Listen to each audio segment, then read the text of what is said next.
Hello, everyone. After a decade in this business, we've seen just about everything. And today I'm going to share what we've actually confirmed through our experience in the repair shop. At our shop, we've seen cases where customers say the display still works and other functions respond normally, but the error appears when they try to flush.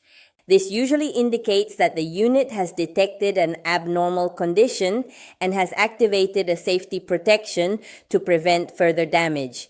The first thing we check is the power supply.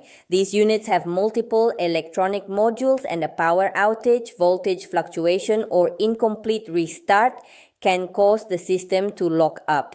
That's why we often recommend unplugging the unit for a few minutes and powering it back on to see if communication is restored. We also inspect internal connections, sensors, and valves. A loose connector, moisture in a connection, or an incorrect sensor reading can make the toilet detect a problem even when there isn't a major failure. In addition, low water pressure or a clogged filter can prevent the flush cycle from completing properly and trigger this error code.